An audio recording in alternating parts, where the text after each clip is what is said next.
नमस्कार, स्वागत है आप सभी का डीडी न्यूज के इस खास सब बुलेटिन एक्सप्रेस 100 में, जहां हम आपके लेकर आते हैं राजनीति, मनोरंजन, देश, दुनिया, खेल और व्यापार जगत की सभी बड़ी खबरों को एक्सप्रेस यानी फटाफट अंदाज में। मैं हूं आसिफ गुलाटी गुंबर। तो देखते हैं खबरों को तेज रफ्तार के साथ। मिस्र राष्ट्रपति अब्देल फतेह अल सीसी अपनी भारत की 3 दिवसीय राजकीय यात्रा पर भारत पहुंच चुके हैं। राष्ट्रपति अब्देल फतेह अल सीसी 26 जनवरी तक भारत की राजकीय यात्रा पर रहेंगे। वे देश के 74वें गणतंत्र दिवस पर मुख्य अतिथि होंगे। मिस्र राष्ट्रपति अब्देल अल फतेह सीसी का आज राष्ट्रपति भवन में औपचारिक स्वागत किया जाएगा। कुछ देर में राष्ट्रपति अल सीसी के भारत आने पर प्रधानमंत्री मोदी ने ट्वीट कर उनका स्वागत भी किया। मिस्र के राष्ट्रपति प्रधानमंत्री नरेंद्र मोदी के साथ पारस्परिक हित की द्विपक्षीय, क्षेत्रीय और वैश्विक मुद्दों पर द्विपक्षीय बैठक और प्रतिनिधिमंडल स्तर की वार्ता में भी भाग लेंगे। विदेश मंत्री डॉक्टर एस जयशंकर भी राष्ट्रपति सीसी से मुलाकात करेंगे। सीसी अपनी यात्रा के दौरान भारतीय व्यापार समुदाय के साथ भी बातचीत करेंगे। मिस्र के राष्ट्रपति अब्देल अल फतेह सीसी का राष्ट्रपति द्रौपदी मुर्मू से भी मुलाकात का कार्यक्रम है। भारत और मिस्र इस वर्ष राजनयिक संबंधों की स्थापना के 75 वर्ष पूरा होने का जश्न मना रहे हैं। 74वें गणतंत्र दिवस की पूर्व संध्या पर आज शाम 7 बजे राष्ट्रपति द्रौपदी मुर्मू राष्ट्र को करेंगी संबोधित। इसका प्रसारण आकाशवाणी और दूरदर्शन के सभी नेटवर्क्स पर किया जाएगा। राष्ट्रपति के संबोधन का क्षेत्रीय भाषाओं में भी प्रसारण किया जाएगा। आकाशवाणी पर रात 9:30 बजे से क्षेत्रीय भाषाओं में राष्ट्रपति के संबोधन का प्रसारण किया जाएगा।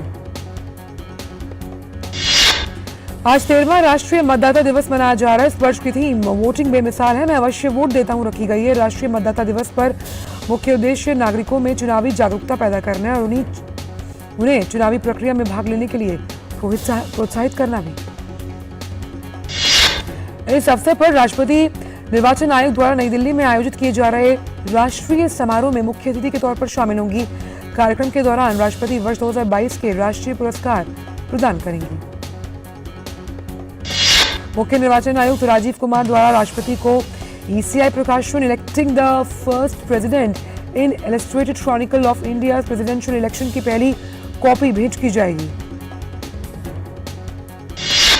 प्रधानमंत्री ने प्रधानमंत्री राष्ट्रीय बाल पुरस्कार विजेताओं के साथ अपने आवास 7 लोक कल्याण मार्ग पर बातचीत की। इस दौरान देश में बहादुर बच्चों से अपने अनुभवों को साझा करने का ये मंच भी प्रदान किया गया। बच्चों ने प्रधानमंत्री से कई चुनौतियों को लेकर सवाल भी पूछे। प्रधानमंत्री ने छोटे बच्चों को छोटी छोटी समस्याओं के हल ढूंढने, अपनी क्षमता का विस्तार करने और बड़ी चुनौतियों के खिलाफ आत्मविश्वास बढ़ाने की बात कही। केंद्रीय मंत्री स्मृति ईरानी ने प्रधानमंत्री राष्ट्रीय बाल पुरस्कार पाने वाले बच्चों से नई दिल्ली में मुलाकात की। पुरस्कार जीतने वाले बच्चों ने पदक जीतने पर खुशी जाहिर की तो बच्चों के माता पिता ने भी बच्चों के सुनहरे भविष्य के लिए उम्मीद जाहिर की। इस अवसर पर महिला एवं बाल विकास राज्य मंत्री मुंचपारा महेंद्र भाई भी उपस्थिति में शामिल थे। पुरस्कार पाने वालों में 11 राज्यों और केंद्र शासित प्रदेशों के 6 लड़के और 5 लड़कियां शामिल। सरकार ने संसद के बजट सत्र से पहले 30 जनवरी को सर्वदलीय बैठक बुलाई है। संसद का बजट सत्र 31 जनवरी से शुरू होगा। बजट सत्र 6 अप्रैल तक चलेगा। इस दौरान 66 दिनों में 27 बैठकें होंगी। सत्र का पहला भाग 14 फरवरी तक चलेगा। दूसरा भाग 13 मार्च से शुरू होगा। शिक्षा मंत्री धर्मेंद्र प्रधान ने बताया कि इस वर्ष परीक्षा पे चर्चा के लिए 38 लाख से ज्यादा विद्यार्थियों ने कराया पंजीकरण, जो पिछले वर्ष की तुलना में 50% से अधिक है। पिछले वर्ष लगभग 15,50,000 विद्यार्थियों ने पंजीकरण कराया था। शिक्षा मंत्री धर्मेंद्र प्रधान ने कहा कि मंत्रालय को परीक्षा पे चर्चा के लिए 20 लाख से ज्यादा सवाल प्राप्त हुए। देश भर से 102 विद्यार्थियों को राजधानी के तालकटोरा स्टेडियम में 27 तारीख को होने वाले कार्यक्रम में शामिल होने के लिए आमंत्रित किया गया। रक्षा अनुसंधान और विकास संगठन DRDO गणतंत्र दिवस परेड के दौरान अपनी झांकी प्रदर्शित करेगा। झांकी का विषय है प्रभावी निगरानी, संचार और खतरों को बेअसर करना। रक्षा मंत्री राजनाथ सिंह आज नई दिल्ली में शीर्ष समिति की बैठक में आगामी एयर इंडिया की तैयारियों की समीक्षा करेंगे। माफ कीजिएगा। एशिया के सबसे बड़े एयर शो की जो 14वीं प्रदर्शनी है जो 13 से 17 फरवरी तक बेंगलुरु में शुरू होगी। बैठक में रक्षा मंत्री राजनाथ सिंह ने बताया कि भारतीय रक्षा उद्योग बदलाव के दौर से गुजर रहा है और निजी क्षेत्र में भागीदारी इस परिवर्तन की सबसे बड़ी उत्प्रेरक है। माफ कीजिएगा। वक्त एक ब्रेक का।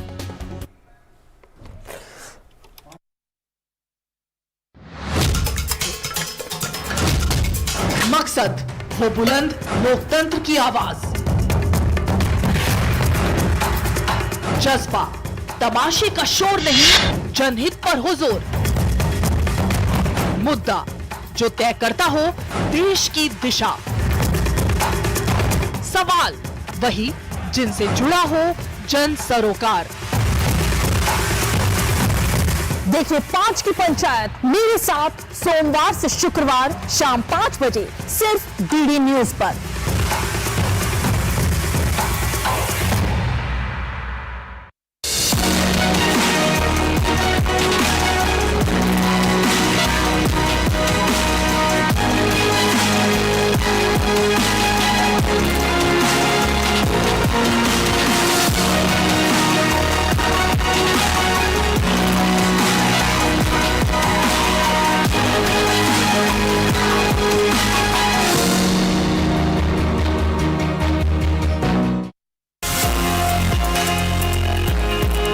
क्या आप एक सफल एंटरप्रेन्योर बनना चाहते हैं? क्या आप भी दुनिया की सबसे बड़ी समस्याओं का समाधान करना चाहते हैं? मैं आपको समझाऊंगा बिजनेस की सबसे ज्यादा जरूरी स्ट्रैटेजी। एक ऐसा टीवी शो जहां आप मिलते हैं उन स्टार्टअप फाउंडर से जिन्हें सम्मानित किया गया है नेशनल स्टार्टअप अवार्ड से। मिलिए मुझसे स्टार्टअप चैंपियंस के दूसरे संस्करण में। देखिए स्टार्टअप चैंपियंस 2.0 केवल डीडी नेटवर्क पर। ब्रेक के बाद सभी का स्वागत। रुक करते हैं अन्य खबरों का एक्सप्रेस अंदाज में। राजनाथ सिंह ने कहा कि एरो इंडिया 2023 सिर्फ एक समारोह नहीं, ये रक्षा और हवाई क्षेत्र में भारत की बढ़ती कुशलता और मजबूत और आत्मनिर्भर न्यू इंडिया के उदय की प्रदर्शनी है। केंद्रीय पेट्रोलियम, प्राकृतिक गैस और शहरी विकास मंत्री हरदीप सिंह पुरी ने गुवाहाटी में मेथनॉल ब्लेंडेड डीजल से चलने वाले अंतर्देशीय जलयान के डेमो रन का शुभारंभ किया। भारतीय ऊर्जा सप्ताह 2023 के कार्यक्रम के सिलसिले में यह आयोजन किया गया है। उत्तर प्रदेश की राजधानी लखनऊ में कल वजीर हसन रोड पर स्थित अलाया अपार्टमेंट की 4 मंजिला इमारत के अचानक ढह जाने से कई लोग दब गए। एनडीआरएफ, एसडीआरएफ और पुलिस की टीम बचाव कार्य में जुटी हुई है। उप मुख्यमंत्री ब्रजेश पाठक ने घटनास्थल का दौरा किया और स्थिति का जायजा लिया। वहीं मुख्यमंत्री योगी आदित्यनाथ ने अधिकारियों को हर संभव मदद पहुंचाने और घायलों को सुरक्षित निकालने के निर्देश दिए। लखनऊ इमारत हादसे में 3 लोगों की मौत हुई है और अब तक 12 लोगों को सकुशल बचा लिया गया और अभी भी 5 लोगों के मलबे में दबे होने की बात कही जा रही है। हादसे पर उत्तर प्रदेश के डीजीपी डीएस चौहान ने बताया कि 12 घंटे से रेस्क्यू ऑपरेशन चल रहा है। इसमें 5 से घंटे का वक्त और लग सकता है और जो अस्पताल जा चुके हैं वो सुरक्षित हैं। डीजीपी ने बताया कि मामले में अभी तक किसी को भी हिरासत में नहीं लिया गया और प्राथमिकी दर्ज की जाएगी। हादसों के कारण जो है उसका भी पता लगाने में कार्रवाई करनी जरूरी है। नागर विमानन महानिदेशालय डीजीसीए ने पिछले वर्ष 6 दिसंबर को पेरिस से नई दिल्ली की उड़ान के दौरान 2 यात्रियों के अभद्र व्यवहार की रिपोर्ट न करने पर एयर इंडिया पर 10 लाख रुपए का जुर्माना लगाया। एयर इंडिया के प्रबंधक को कारण बताओ नोटिस जारी किया गया, जिसमें कहा गया था कि ड्यूटी में लापरवाही बरतने पर उन पर कार्रवाई क्यों न की जाए, ये बताया जाए। काठमांडू स्थित भारतीय दूतावास में भारतीय और नेपाल के स्टार्टअप इकोसिस्टम को साथ लाने के लिए कल इंडिया नेपाल स्टार्टअप कनेक्ट कार्यक्रम का आयोजन किया गया। भारत नेपाल राजनयिक संबंधों के 75 साल पूरा होने पर कार्यक्रम का आयोजन किया गया।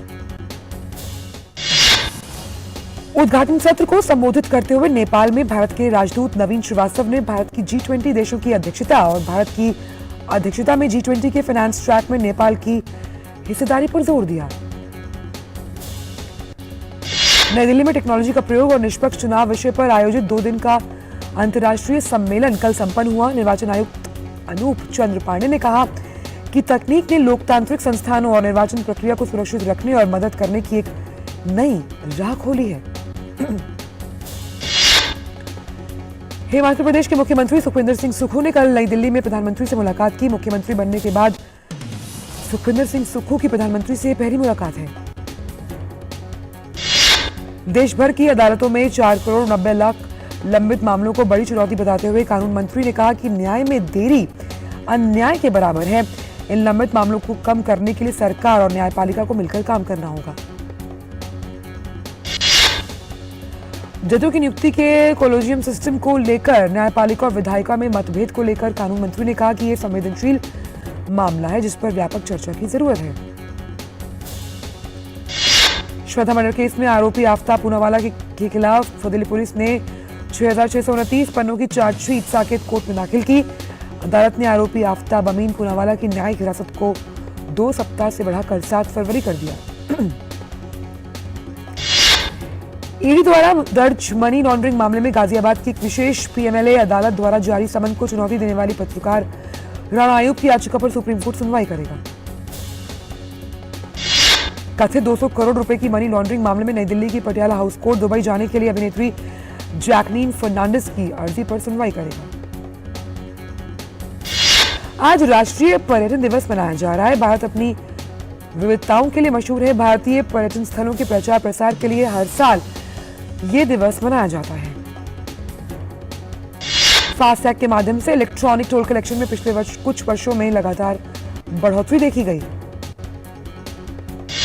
वर्ष 2022 के दौरान राज्य राजमार्ग शुल्क प्लाजा सहित शुल्क प्लाजा पर फास्टैग के माध्यम से कुल टोल कलेक्शन लगभग 50,000 करोड़ रुपए रहा, जो 2021 के 34,000 करोड़ रुपए की तुलना में लगभग 46% की वृद्धि को दर्शाता है। दिसंबर 2022 में राजमार्ग शुल्क प्लाजा पर फास्टैग के माध्यम से औसत दैनिक टोल कलेक्शन 134 करोड़ रुपए से ज्यादा था। अब तो जारी किए गए 6 करोड़ से ज्यादा फास्टैग के साथ देश भर में फास्टैग सक्षम शुल्क प्लाजा की कुल संख्या पिछले वर्ष 2021 के हिसाब से 922 है और ये लगातार बढ़ रही है। टाटा सन्स के मुख्य अधिकारी सिद्धार्थ शर्मा को टाटा ट्रस्ट का मुख्य कार्यपालक अधिकारी नियुक्त किया गया। सरकार ने भारतीय प्रतिस्पर्धा आयोग की कार्यवाहक चेयरपर्सन संगीता वर्मा का कार्यकाल बढ़ा दिया। लखनऊ में अगले महीने आयोजित होने जा रहे उत्तर प्रदेश वैश्विक निवेशक सम्मेलन के सिलसिले में मंगलवार को लखीमपुर खीरी जिले में निवेश के लिए 64 समझौता ज्ञापनों पर हस्ताक्षर किए गए। मेटावर्स टेक्नोलॉजी को अपनाने में शुरुआती तौर पर मजबूती दिख रही है, लेकिन इसका व्यापक तौर पर इस्तेमाल 8 से 10 वर्षों में होना संभावित है। केंद्रीय सहकारिता मंत्री अमित शाह ने महाराष्ट्र के नेताओं को आश्वासन दिया कि केंद्र जल्द ही चीनी का निर्यात कोटा बढ़ाएगा और राज्य में बीमार चीनी उद्योग की मदद के लिए कदम उठाएगा। कर्नाटक सरकार ने राज्य के विभिन्न हिस्सों में कीटों के हमले से बर्बाद हुई तुअर की फसल उपजाने वाले किसानों को मुआवजा देने के लिए 223 करोड़ रुपए जारी करने की घोषणा की। वक्त एक ब्रेक का। परीक्षा यानी रिजल्ट, एडमिशन, करियर और सक्सेस का प्रेशर। इस स्ट्रेस को मैनेज करने क्यों ना ले प्रधानमंत्री नरेंद्र मोदी जी से मोटिवेशन। अगर आपको फोकस करना है तो पहले डीप फोकस होना सीख लीजिए। सिर्फ परीक्षा के अंक ही जिंदगी नहीं है। हर साल की तरह इस साल भी प्रधानमंत्री जी करेंगे विद्यार्थियों से सीधा संवाद और बढ़ाएंगे एग्जाम वॉरियर्स का हौसला।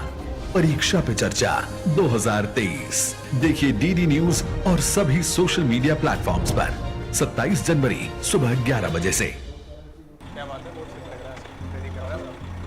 3 महीने में पैसे डबल। वाह, फास्ट और हाई रिटर्न्स भी। क्या स्कीम है? कल तो नहीं थी यहाँ। और कल होगा भी नहीं। तूने कभी 5 ओवर में डबल सेंचुरी मारी है? ऐसे स्कीम के बहकावे में आके हम धोखा खा सकते हैं। और आरबीआई कहता है अपना पैसा सुरक्षित रखो और समझदारी से निवेश करो। अगर ज्यादा रिटर्न के पीछे भागोगे तो रिस्क भी उतना ही उठाओगे। और फास्ट रिटर्न से बच के। और फास्ट बॉलिंग से भी। आरबीआई कहता है जानकार बनिए, सतर्क रहिए।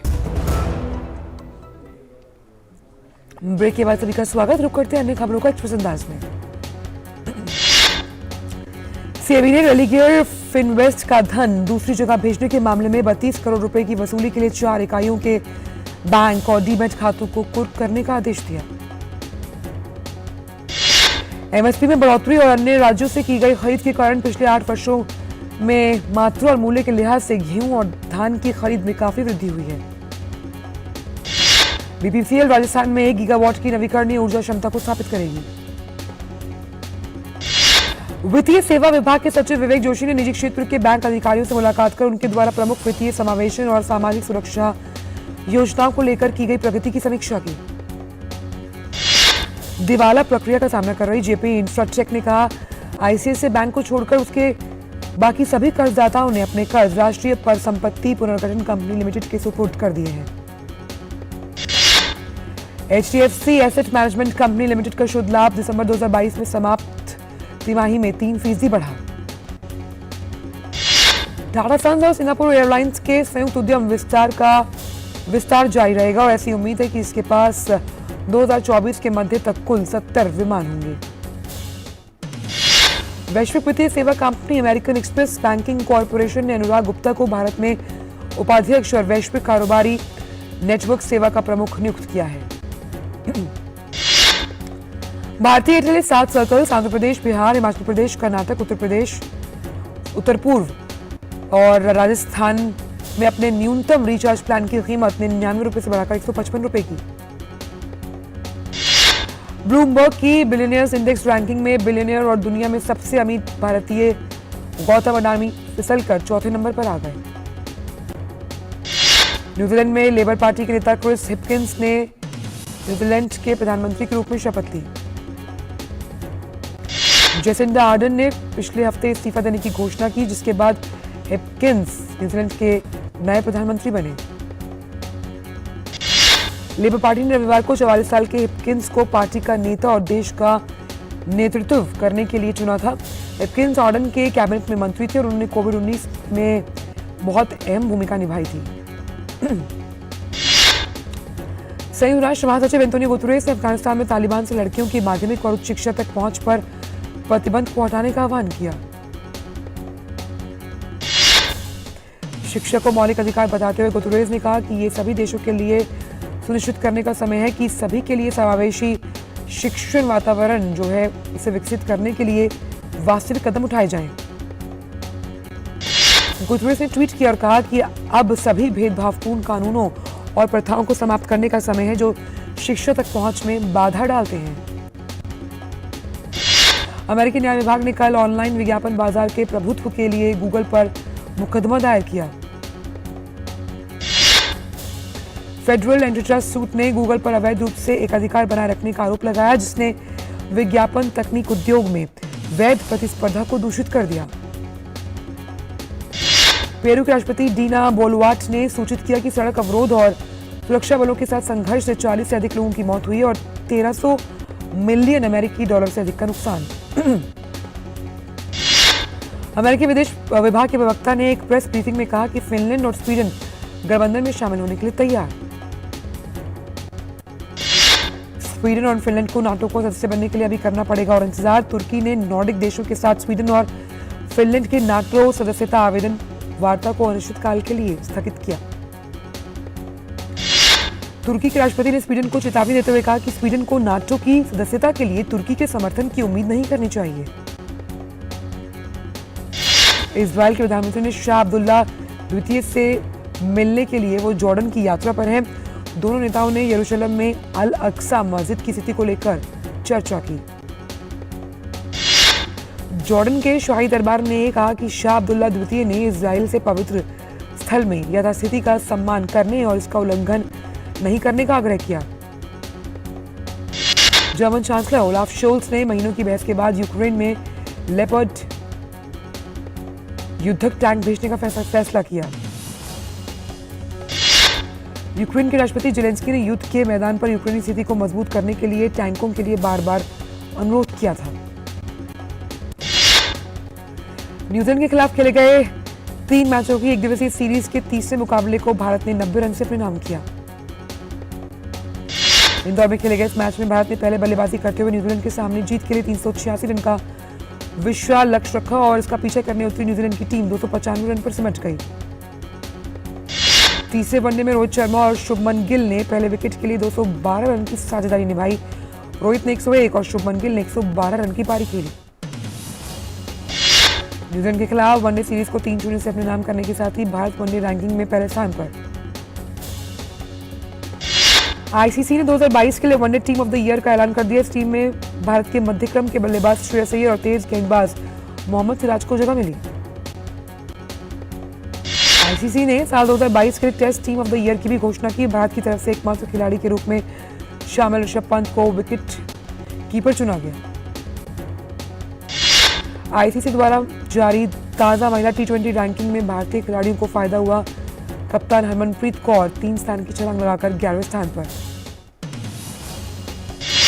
भारत की सलामी बल्लेबाज प्रीति मंधाना देश की शीर्ष क्रम की बल्लेबाज के रूप में 30 स्थान पर। मंधाना 9 रेटिंग अंक अर्जित कर 736 पर पहुंची।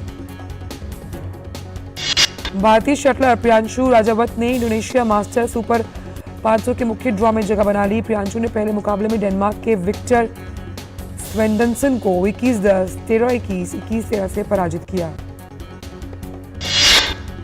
वहीं मिश्र युगल में सिक्की रेड्डी और रोहन कपूर ने चीनी ताइपे की पोली और च्वांग चिंग को 21-15, 21-18 से हराकर प्रतियोगिता के मुख्य ड्रॉ में पहुंचने में सफलता हासिल की। ऑस्ट्रेलिया ने ओडिशा में चल रहे FIH हॉकी विश्व कप में सेमीफाइनल में जगह बनाई। रोमांचक क्वार्टर फाइनल में ऑस्ट्रेलिया ने स्पेन को 4-3 से शिकस्त दी। बेल्जियम ने न्यूजीलैंड को हराकर हॉकी विश्व कप के सेमीफाइनल में जगह बना ली। प्रतियोगिता के दूसरे क्वार्टर फाइनल में बेल्जियम ने न्यूजीलैंड को 2-0 के अंतर से मात दी। FIH पुरुष हॉकी विश्व कप के क्वार्टर फाइनल में आज दिन के पहले मुकाबले में इंग्लैंड का सामना जर्मनी से। न्यूकैसल यूनाइटेड ने EFL कप के EFL में जगह बनाकर अपना स्थान पक्का किया। मंगलवार देर रात खेले गए सेमीफाइनल में न्यूकासल साउथहैम्पटन ने उसे 0-1 से हराया। ऐसे राजामौली की RRR ने अपने live wire track Naatu Naatu के लिए 95 ऑस्कर अवार्ड्स में सर्वश्रेष्ठ ओरिजिनल सॉन्ग श्रेणी में नामांकन हासिल किया। एकेडमी अवार्ड्स के आगामी 95वें संस्करण के लिए नामांकन की घोषणा मेजबान रिज अहमद और एलिसन विलियम्स ने की है। ऑस्कर 2023 के डॉक्यूमेंट्री फीचर फिल्म कैटेगरी में शौनक सेन की ऑल दैट ब्रीथ्स को भारत के लिए नॉमिनेट किया गया। ऑस्कर 2023 के लिए निर्देशक गुनीत मोंगा की the elephant whispers documentary short film के लिए नॉमिनेट हुई। ये फिल्म एक दक्षिण भारतीय जोड़े पर आधारित है जो अनाथ हाथियों को पालते हैं। बॉलीवुड अभिनेत्री कंगना रनावत की माइक्रो ब्लॉगिंग साइट ट्विटर पर हुई है वापसी और वापसी के बाद अपने पहले ट्वीट पर उन्होंने अपनी फिल्म इमरजेंसी के बारे में बात की। बॉलीवुड की सुपरहिट कॉमेडी फ्रेंचाइजी फुकरे 3 की रिलीज डेट का ऐलान कर दिया गया। पुलकित सम्राट, ऋचा चड्ढा और पंकज त्रिपाठी की जो फुकरे 3 है वो सिनेमाघरों में 7 सितंबर 2023 को दस्तक देगी। मच अवेटेड फिल्म भोला का दूसरा टीजर जारी हो गया। भोला में अजय देवगन कैदी और तब्बू पुलिस ऑफिसर के किरदार में। अनुपम खेर की फिल्म शिव शास्त्री बल बोला का फर्स्ट लुक सामने। फर्स्ट लुक में अनुपम खेर हाथों में बॉक्सिंग ग्लव्स पहने हुए नजर आ रहे हैं। शाहरुख खान की मच अवेटेड फिल्म पठान ने एडवांस बुकिंग में 20 करोड़ रुपए कमाए। पहले दिन की एडवांस टिकट बुकिंग में 20 करोड़ रुपए कमाई की है फिल्म ने। आज भुवन बम और सृष्टि गांगुली की web series Rafta Rafta Amazon mini TV पर रिलीज होगी। एक्सपर्ट 100 में इतना ही। दीजिए इजाजत, नमस्कार।